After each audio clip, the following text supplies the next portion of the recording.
computer. Toot. Let's just start with toot now. Hi, I'm Beth. And I'm Hannah. And this is the XX Podcast.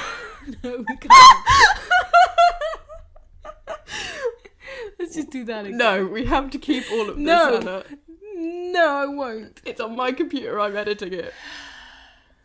Hi, I'm Beth. And I'm Hannah. And this is the XX Podcast.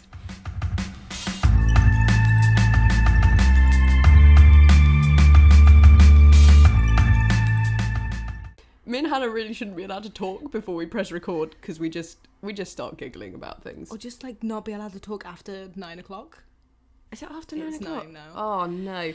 We don't record at stupid times at night. Right. What are we talking about today, Hannah? Today we're going to talk about Arrival, 2016 film. It's out this year. I think it might still be in cinemas. No, I don't. It depends what cinema. It's in some cinemas still. Yes. So huge spoiler warning. Really massive spoilers. Especially, I advise you, the less you know about Arrival before you go and see it, the better. Yes. Not necessarily the better, but it's a good so film. nice It's to a see good- it, yeah. not knowing what's going to Also, happen. just had a thought. We're not releasing this for absolutely ages, so it's not still in cinemas. Oh, okay, yeah, no, it's not in the cinemas anymore, probably. So spoilers, real big spoilers for Arrival. Yeah. If you missed it in cinema, it sucks to be you because it was great in the big screen. But yeah, like pause it and go see that film or watch it online or something that you want to do. And Yeah. then come back and hear our opinions on Yeah, it. because we've got good opinions, the best opinions. We've definitely got opinions. Yeah, we have opinions. So it was directed by Denis Villeneuve. Well done, Dennis. We quite liked your movie. Yeah, it was good. It's actually an adaptation of the 1998 novel. It's a short story called The Story of Your Life by Ted Chiang. Well done, Ted Chiang. We like your novel. Yeah, it was good. Novella? Or at least the adaptation of Novelet. it. Screen Yeah. adaptation. Yes, there we go. The script was done by... Oh, can we talk about the script later? Because I want Yeah, to talk that's about all the fine. good bits Let's of not say Arrival who did the before. Okay, before we get to the cinematography script. was by Bradford Young. Bradford, you're amazing. Thank you so much for this. Beautiful. It's an absolutely beautiful film. It takes a really long time to build up to like the big reveal. It did annoy me that she never turned her lights on in her house, which I think was a cinematographic choice potentially. Yes, probably it could be something to do with sort of loneliness or coldness, but it didn't really come across that way. No, there was a tiny bugbear is that she didn't turn the lights on at home, and that scares me a bit. Maybe she's just energy conscious. Maybe she is energy conscious. Maybe the lights hurt her eyes. But yeah, get some lamps, Amy Adams or Dr. Louise Banks. Yeah, so she plays the lead. She's an expert linguistic, I would say. Linguist. Expert in linguistics. Yeah, there we go. That's the way around that is. Yeah. And she is supported by Jeremy Renner. Jeremy Renner. I had some difficulty pronouncing his name earlier. Jeremy Renner. Jeremy Memmer? Who plays Ian Donnelly. who is credited as many different things. Oh my gosh. Okay. They didn't, there's not too much. So, we see this film is pretty good science for a sci-fi film. Yeah, it is. It's not, obviously it has aliens in it. Yeah. So there is that aspect of it that we're not really entirely sure about. But in terms of what they actually interpret from it, Yeah. Science is believable. The way that it works is good. Yeah. Women, Amy Adams, good. Solid. Representation of scientist. Right, we'll get into this now. Okay, Eric Hessier, script maker, man. Your character, Ian Donnelly, is in the script as a theoretical physicist. He's credited as a theoretical physicist, a military theoretical physicist, yes, but a theoretical physicist. And he has one line that really annoys me, which is, I've spent my whole life studying stars. Looking at the stars. Looking Looking at to the the stars? stars? One of them. Basically, mentions stars, puts across that he is essentially, in practice, an astrophysicist, not a theoretical physicist. Just call him a physicist next time, maybe. Yeah. Avoid the hassle. And Screen Rant actually think he's a mathematician, which tells you something about how well the fact that he was a physicist was put across. He really did just support, I feel like. Yeah, he was just there as another person, which I think was necessary. I think having somebody else there... Yeah, I think in terms of, like, sort of Louise Banks' Amy Adams' character having somebody else to talk to. On her side as well. Yeah, on her side was important. Could have been another woman if they wanted to, but they went for the classic half and half, like one male, one female. One of each is fine. That's representative. Ian Donnelly, Jeremy Renner's character, is... I don't feel like I saw him very much. Definitely didn't see him doing that much work. Well, he has this mysterious team. He contributes. Well, he does the empty space thing. Yeah, but that's like later. Yeah, I know. Okay, so but he has this. He also has this mystery science team, which I quite enjoy because he has a science team. Yeah, scientists working in real groups. In groups, which is, yeah, often not represented in films. Often it seems to be one guy working alone or with one other person, whereas... Yeah, it makes it seem like quite a lonely task often. Yeah, in whereas sci-fi is one guy. I know no scientist who works alone. No. In fact, most of them have a host of fellow doctorate level postdocs, sciences, then PhDs and master students, and even some undergraduates working with them on their science. So yeah, he's not lonely. He's not a lonely scientist exactly, but the team doesn't really come into it at all. They're just kind of mentioned and there. Don't know what they do really. I guess there's some montage background scenes. Sound. Yeah. There's some montage scenes. There's some sciencing going on. Yeah, but don't know any of their names. Also, they all seem to end up working on linguistics by the end of it. I mean, Louise Banks. That is the main aim. Yeah. Though, is to understand the aliens, to understand why they came to Earth and what their intentions are. Which I really think those two questions are almost the same thing. So why did you come to Earth implies intention. Yeah.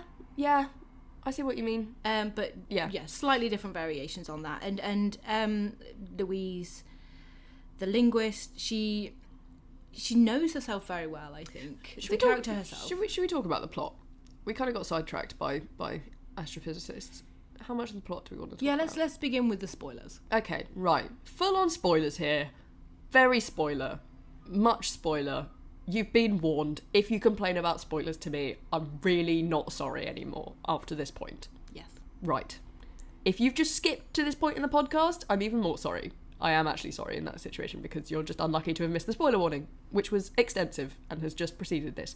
Anyway. There's these spaceships, you probably call them spaceships. They call them shells because they're kind of like... They look like a kind of cereal I used to have when I was a kid. It's like a sort of half... It's almost hemispherical. So a half of a sphere. A sphere? A sphere. That's the name of my hamster. A sphere. And I'd say more once like a every squished 18 egg. Yeah, kind of like a... It's almost a disc, but like it is, but it's chubby on-end disc. Yeah. I don't know. Weird ship. And once every 18 hours, a hatch opens in the bottom that they can go into. So scientists in like hazmat suits, I'm guessing, go up into this chamber, and the gravity shifts to be at a different angle, and they walk up the chamber to the top or someplace in the middle, and then they meet the aliens. I guess they start off not having met the aliens because this is the point is that the army basically are dealing with these big things that have just arrived on Earth. And they're not getting anywhere, so they call in their linguist, who's worked with them before. Yeah, so they call her in to try and work it out, and work out what the aliens are saying, because they're making noise communication, but no other sort initially. And then Louise Banks, with the sort of physical presence of Ian Donnelly, gets them to reveal themselves. And throughout this time, we're kind of having flashbacks where we think that...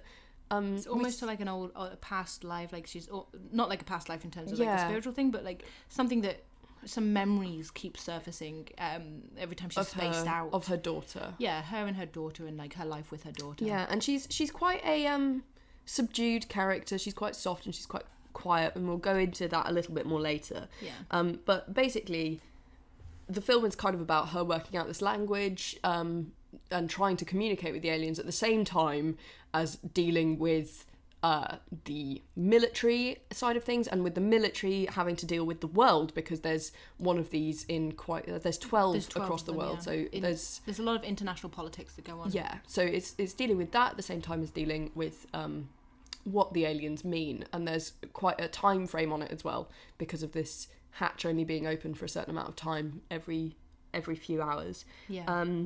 And so towards the end, we find out that their language, like, it's a really interesting film about how language can shape your perspective of the world, really. I mean, it's less sciencey and more linguistic-y, but I guess it's kind of... There is a science to it, and I really like... the science of linguistics, really. Just really like it, the whole thing. Yeah, so it's talking about the perspective that your language gives you. And there's been studies done on how, like, if you're bilingual... a lot of people have slightly different personalities for the different languages they speak. And there's also studies into, like, depending on what language you do speak, as your first language, changes what rhythms you hear in music. Yeah. So there is evidence to show that language changes your perception of the world. And this film kind of takes that to the max by basically this alien language changes your perception of time. Mm-hmm. So the big twist kind of is that these flashbacks that Louise has been having for the whole film are actually flash forwards, and that she's actually seeing time in a different way. So her time is no longer linear, it's circular, which is echoed very beautifully in the written language of these aliens, which is how they actually manage to get through to each other, not orally, but the written language. Yeah, they said at one point there's no correlation between what they say and what they write. Yeah. So they write almost with like squid ink, I'm going to say. That was the image that I thought of when they did it. Definitely squiddy. But I mean, especially because they've got tentacle hands that they use to manipulate the squid ink. It felt very squiddy. And it's circular, so each sentence or meaning is made in a circle that can be read either direction. It will still have the same meaning. Yeah. Because it's it's about... It's about the thought, not the structure. Yeah, So yeah, I guess that's kind of the plot. Very briefly, yeah. So what should we go back to? We've probably gone off on a horrendous tangent and forgotten completely what we were talking about before. Before we were just, I think I said, Louise's character knows herself very well. Yes, I think she that's does. What I said. Yeah. And I think let's talk about Louise. For me, the key moment that I realised that was when the military officer comes and asks her to be the linguist. Yeah. And he said that he won't allow her to meet the aliens in order to understand their language. And she says, well, that's fine. I can't do it if I don't meet them. Because you have to interact with someone to understand the meaning. Because she makes a point of basically the reason she gets called up on by the military is because she'd previously translated some Arabic for them, I think, which was like top secret, Middle Easty kind of thing. Or it's a different language, but I don't remember which one it is. Yeah. No, but and they were basically like, well, you can translate that, so why can't you translate this? And she's like, I don't know this language. I knew that language beforehand. Mm-hmm. So yeah, that's kind of why. Yeah, they go off and they go to some other scientist, some male scientist, and she's like, well, you know, good luck. He's going to ask you the same thing. Yeah. It's a good point though. Well, she also sets up a question for him. Yes. Which is quite funny. So she asks him what the Sanskrit, and Sanskrit, I don't know if you know anything about the language. No, it's an ancient language. It's one of the oldest languages on Earth, and it's thought that, you know, because we have like Latin and Germanic and that kind of different language classifications, it's thought that if you go back far enough, I think a lot of languages kind of come from Sanskrit. I think, not entirely sure, might want to double check that opinion. But I know that it's a very, very ancient language. So she asks for the definition of war. Yeah. Says, ask him what he thinks that word means. What the Sanskrit word for war is? Yeah, and what it means as well, because she has... I think there's just like some kind of academic dispute there, and she's proving that she's smarter. Yeah, and more suitable. Science in joke, well, linguistics in joke. Could be. Yeah. I like to think I was not involved. Yeah. But yeah, so they basically come back to her after going to him, and she's like, what did he say? Over the noise of a helicopter, and they respond. I can't remember what they respond with. He says something else. Something that she doesn't agree with. And then she says it's the desire to have more cows, I think. Yeah. Or cattle? Something about cattle. Something but like yeah, that, she's funny. I quite like it. And yeah, she's quite smug about it because she knows that she's the best. Yeah. She knows that she's the one for the job, but wants to do it on her own terms. Yeah. So she knows that she has to interact with them in the same way that in order for a child to pick up any language, a human child, to pick up any human language, you have to speak directly to them. Yeah. You can't just have them listening in a room with it around them. They have to see what you do when you say it for them to gauge a meaning from it. So yeah, I said earlier that she's quite a quiet character. And you found a really interesting point. I can't remember where you said it was from. I don't know, but it was one that just said that she is quiet and she's reserved, but that doesn't make her any less authoritative. No, it says as well that this character turns them into heroic qualities. Yes. So that's the advantage, like it's her strength. So the military are coming in there with their brashness, and she is just there, and she's quiet, and she perseveres as well. She's very persevering. I don't know, perseverant, stoic. That one. She's many. She things, keeps at it.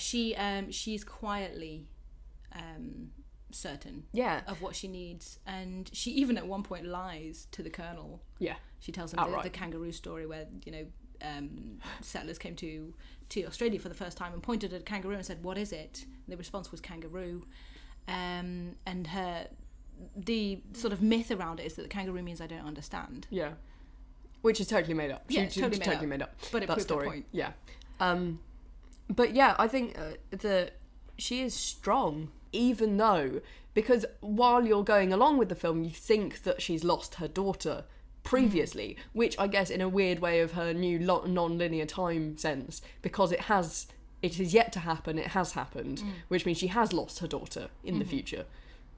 Again, I'm saying yes, okay, yes. wibbly wobbly timey-wimey. Yeah, if it's like that, it's like it all happens at once and she's done all of the things at the same time. Yeah. She has already lost her daughter. She's done everything. So you feel this great loss. I mean, her home life is literally dark, but also quite.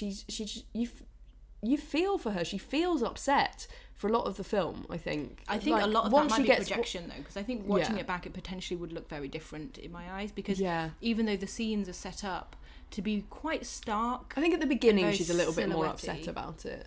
But but I think looking at it in hindsight now, she might just be upset that she's got some memories that she's not sure where they came from. Yeah. And if it was me, I feel like I would have got that checked out quite soon. Like, am I going crazy? But she just carries on, which might be a little bit reckless, but but regardless, time is everything for her. So it does the time travel thing, which it gets a little bit confusing to map out. But she has had this devastating event that she remembers. Yeah, she remembers it happening. And we don't know that we don't know that it's in the future at the beginning. We find that out right at the end, so it does change your perception of everything you've seen before. But I would like to mention that, like, the reason it's coming across as quite complicated is because it based on a novel.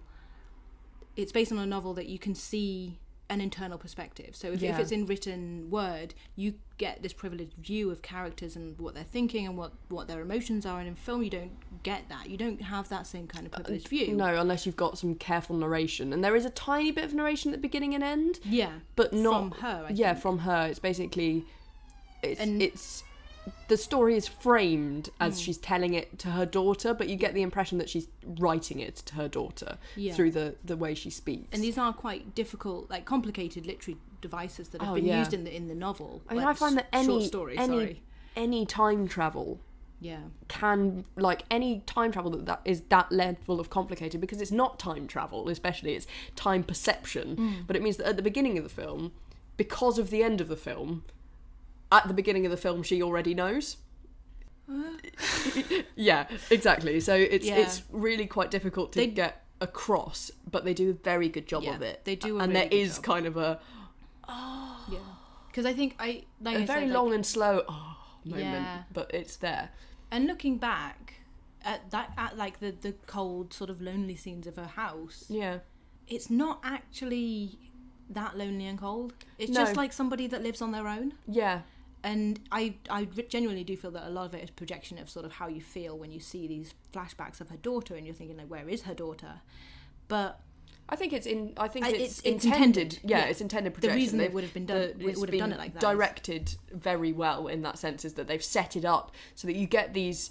It contrasts these images of her alone in her house with images of her with her daughter, and those scenes are brighter until her daughter dies. Lots of straws and warm colours. Yeah, so I think it's perfectly intentional, but if you watch it again, I think it might come across slightly differently, especially if you think it hasn't really happened yet, but it kind of has because time. Yeah, she does have some very very human traits. So even though she is quiet and reserved and very controlled, there are quite a few scenes where she is not. So she's also not funny, in like a. She's still fun. Yeah, she is. She's likable. That's the thing about it, is that she's likable, and you can see her being like quite a real person. When she's going towards the shell, and is going into it, she's so nervous. Yeah, she's she's in this big heavy hazmat suit to start with, and she's probably never worn one before. She's sweating. Well, she's a linguist. Like, why would you?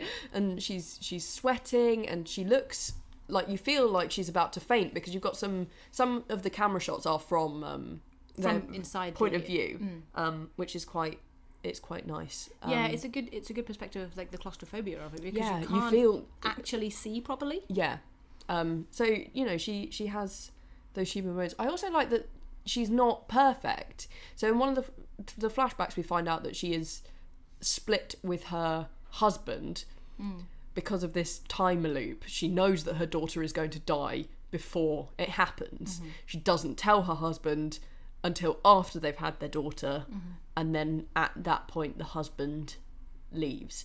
The husband turns out to be Ian Donnelly, i.e. Jeremy Renner. Yeah, but there's not really any. There's only companionship there. It's not obvious that it's going to be him. I think because of the loopy time, they keep it, because of the twist, they keep it vague, but also because it's a huge time loop, we have no idea how far in the future this child happens. So it's only at the very, very end of the film. So you get the impression that the film is, if you were to look at it from their story, like the story of their relationship, that is their first meeting as friends, not as love at first sight. It's not love at first sight, it's colleagues, and it shows you what happened before. And to be honest, if you do go through an experience like that with someone where you learn to communicate with an alien race together, I think that's a pretty good bonding experience. I would say. Yeah, so, not many other people are going to understand that. Yeah, exactly. So, it makes sense, and it's not shoved in your face. Yeah, so it is just purely platonic, it seems. There's no flirtatious remarks or sort of inappropriate remarks either. There's just kind of thing is that I think that people might get the impression that we don't like relationships in films. That's a lie. We like relationships in films. Yeah. And it's also, it depends what kind of film you watch as well, because I'm not going to go out of my way to watch a rom-com and then go, well, there was romance in that. Yeah. Like, no, come on. But it's just that I think as a podcast, what we're trying to say is that quite often women are delegated to be purely romantic. Or just a love interest of someone. Yeah. Which is why I think quite a lot of the time we get quite excited about there not being that. Despite the fact that so far in our podcast we've actually not really had any good bad examples. I guess in 2012 all the women are kind of all awful. Yeah. But Yeah, but also because of the idea of like the support is usually the love interest. So usually in a film you would have a male support with a love interest who is the female support. Yeah. Jeremy Renner isn't her love interest in the film. No, she doesn't seem to be chasing him in the way that, like, in the traditional way. There's no chasing. And they're too focused on chasing these aliens. Too sciencey and too rational. Yeah.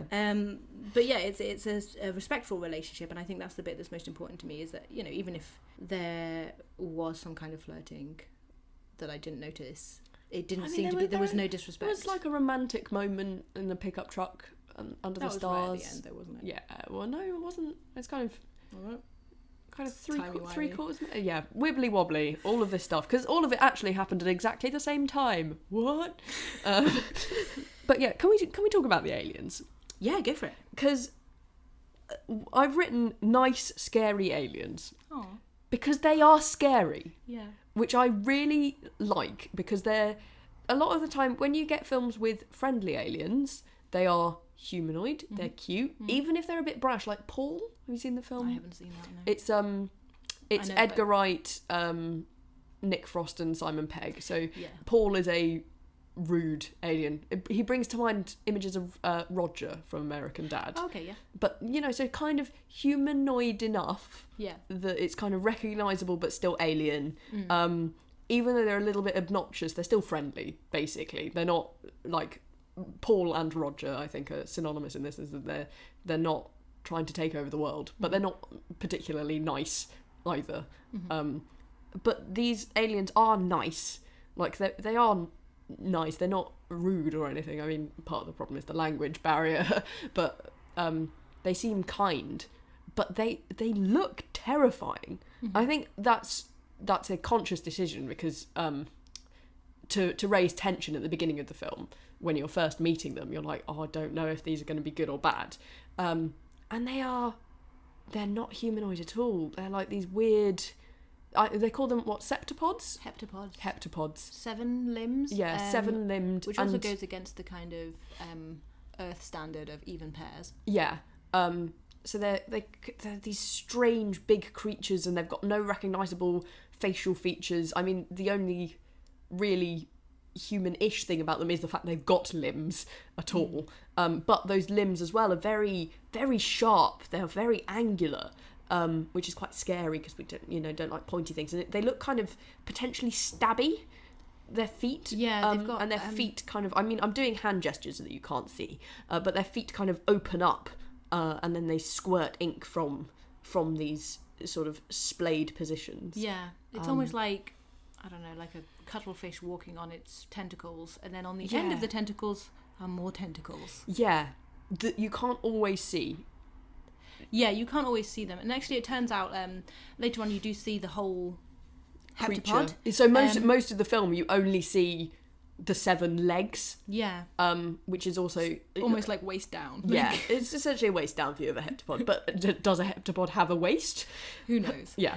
But yeah, they make sounds, but like I said, it's not meant to have any relationship to what they're actually meaning or saying. To saying meaning what they mean to but get across. We as an audience never get a hugely good perception of their...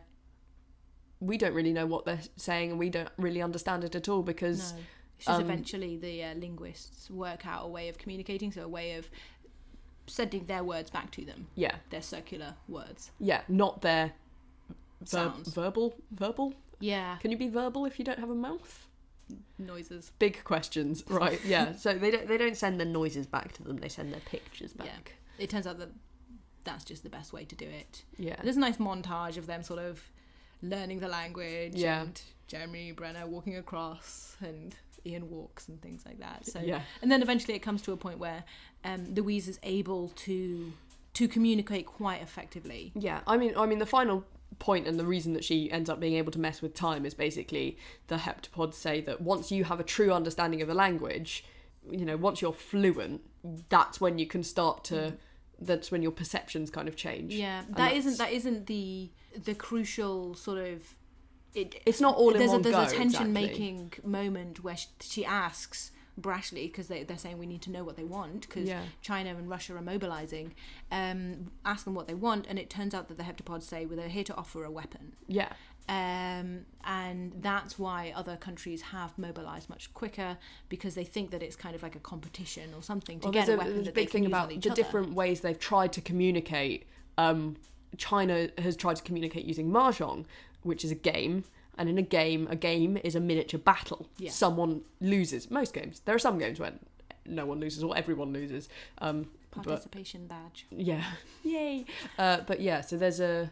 Yeah. Because all the heptapod ships can communicate and do continue to communicate despite the fact that the Earth communication breaks down.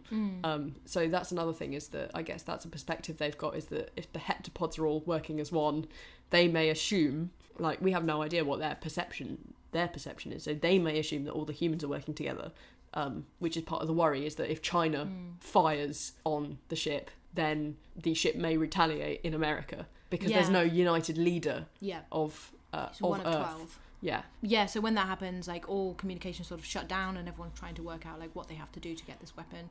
And Louise Banks points out that, like, you don't know if they know the difference between weapon and tool, which is very similar things. Like they kind of go with a gun is a tool for killing. Yeah.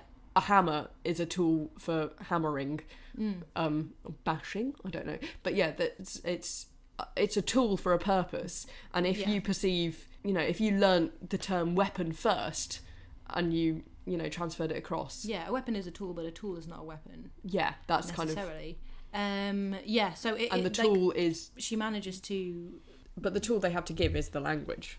I think is is, and that's exactly what it is, because she goes off on her own and goes and speaks to the heptapods and realizes what the actual intention is the language. Yeah, and once you can understand it, you can perceive time differently. And once she realizes that, she realizes she can save the world. Yeah, by reopening communications, by remembering something that will happen in the future. Yeah. With the Chinese president, I want to say. Yeah. Prime Minister, president, Chinese boss. Yeah. Chief. Yeah, so the future memories save the world. Yeah. And she is a boss. Yeah. The whole way through. But I think that they've set up for a sequel. I hope so. Because the aliens basically say, we came to give you this tool, and she goes, why? Oh yeah. And they're like, well, in 300 years you're going to save us, and that's kind of 3,000 years. Sorry, need humans' help. Yeah, they'll need the humans' help. At least we know we're going to continue living for that long now. Yeah. The world isn't going to end. The world like isn't going to end. Said. Yeah. Yeah. No. So it's a really good film, despite wobbly physicists. Yeah. And and the worst. Here we go. One of the worst bits of script I've ever, like, most of the film, 99.9% of the film is brilliant, but they just can't get Jeremy Renner right. His character just so it makes it worse as well, because there's one line, and it's the last line, which unfortunately is something that quite often leaves an impression. And so this is, the relationship between Louise and Ian is just kind of starting to blossom at the end, and you're kind of getting there, and you're getting it's the kind of summary montage, I guess, where you're kind of working out how everything slots together and where they're going. We still don't know how long. Do we know how long in advance that is in the future? It's kind of hard to tell. Do you mean in terms of the age of the daughter? I thought she looked about 14. No, I meant when is this line said? Is it the end of the movie chronologically, or is it in the future? It's the future, because it's like... Yeah. Oh, do you mean like a future memory? Yeah, anyway. Sorry, time, complicated. But yeah, so the film is ending, we're getting these lovely cinematic shots, and then they're having a conversation between Louise and Ian, and the last line of the film... I can't even say it. Just do it. No, Hannah, you do it. Let's get the wording right. He says, they're in an embrace. It's beautiful. It's a beautiful moment. And he said, it just goes, let's make a baby. It's the last line of a very poignant film. And it's just... Me and my friend went to see it in the cinema, and it was really awkward because we just burst into laughter. I do not feel if anybody ever said, let's make a baby, I would then want to have sex with them. I just wouldn't. Let's make a baby is the one guaranteed thing you could say to either Hannah or myself that would guarantee that we would never ever do the aforementioned phrase with that particular person. It's just like it's the last line of the film. Yeah. I guess they chose it because they were like, okay, this is the beginning of the thing that you saw happen. They're trying to confirm that Jeremy Renner is the daughter's father. Yeah. But like they're... I think they could have let us work that out. Well, we did, because there's the girl does pictures of, like, there's lots of hints. Yeah. There are lots and lots of hints up to that point. I don't think it needed anything as obvious and ridiculous sounding as let's make a baby in the middle of a very beautiful montage. Did you say let's make a baby, or shall we make a baby? I think it's let's. I don't know. Because I thought he was asking her opinion on it, like, How do you feel about baby making? I just thought it was, let's do this thing. Yeah. But I think one really important thing is that she knows that her daughter's going to die. Yeah. She knows even before her daughter's born. And she doesn't seem to change her mind on the idea of having a baby. She still thinks that it would be worth it. She still thinks that... I think she asks Jeremy Renner, so she asks Ian if he would change his actions if he knew what was already going to happen, and he says no. He says no, and it's almost like she's just not taking his word for it, but she's kind of asking. She's kind of asked, like, in a way, she knows that he's going to leave. Yeah. As well, when she asked that question, she knows he's going to leave, but she then also knows that even if he doesn't in practice agree with her, he agrees with her logic at that moment. Yeah. So it's kind of and I think it kind of makes it okay. Yeah. In my mind, she's still going to do it because she knows that she's made the right decision. Yeah. To have that experience, and I think that's really good that she didn't then think, oh no, it might be a bit painful, or he's going to leave me at some point because of it. I still genuinely think that she would still tell him. Yeah. And still have her whole life because. But she's already because of the character. Yeah. As well, like she already knows what's going to happen, but the character is strong enough to say, actually, you know what, I was right. Well, Future me was right. I guess it's not a film that, it doesn't really question the aspect of being able to change the future.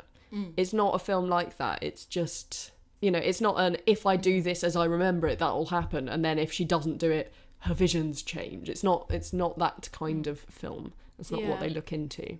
Yeah, they don't go into it, but there is an implication that because she knows, she could make a different decision. But I don't think she's gonna. No, and she doesn't, because it's already happened. Yes. Yeah, so it's a little bit confusing. Yeah. But only when you think about it, I think. Like, when you watch it, it doesn't seem confusing at all.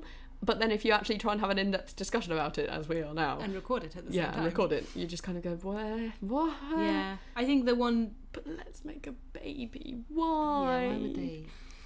I don't know, man. I think he just got bored. I think next time I watch the film, I might just stop before that point. Just Amy Adams' last line. Then it'll be fine. That'll be fine. Yeah. But still, like, the one thing, regardless of everything else, I'm still... sort of reeling from the good cinematography. Oh, it's so pretty. Even if you don't hear anything that's going on. The music's pretty good as well. Yeah? Yeah. I didn't focus on the music. No, but that's partly what was good about it. Yeah. It's not intrusive, but... It fit. Yeah, and it just took so long to get to the point where you see the aliens. But it didn't feel long. It didn't feel long, but you could feel that they were doing it slowly. And there was tension, and I knew it was going to be a good film where when she's in the classroom about to start her lecture, and the students tell her to put the TV on to show the news, and instead of showing the news and the rioting, it showed the students' reaction. Yeah. The camera was facing the students, and that was when I was like, oh, it's going to be so good. Well, see, this is the thing as well, is actually when I watched the trailer, I was worried because I thought it was doing the classic film thing of putting far too much in the trailer, because the trailer was too long. When I saw it, I actually saw the film with the friend that I'd seen the trailer with, which was quite an interesting perspective because we'd discussed the trailer. We were like, oh, that's a good film, we should go and see that, which we did. But the trailer is awkward. Like, it came to a point where I was like, okay, trailer's ended now, and it just kept going, and I was like, okay, this would be a good place to end a trailer. And it kept going, and I was really worried that it'd given away too much, but it really doesn't. Yeah. Which I was pleasantly surprised by. Yeah. Really good cinematography, especially like, even if you hate sci-fi films, why are you listening to this podcast? But also, yeah, it's beautiful. And it's got scary aliens who are very friendly. Yeah, I think that's all we've got to say about Arrival. I mean, I could say more, but I feel like we're going on a bit now. Yeah, we just keep repeating the same things in a time loop. Dun dun dun. Probably not the right sound, is it? What's the X-Files noise? Pass. Is it the one that, is it like do-do-do-do, or is that sounds more like... You think you have tubular bells? No, I think I'm thinking of Who Wants to Be a Millionaire. Never mind. They're not the same thing? No, not at all. Anyway, so I've been Beth. I've been Hannah. And this has been the XX Podcast.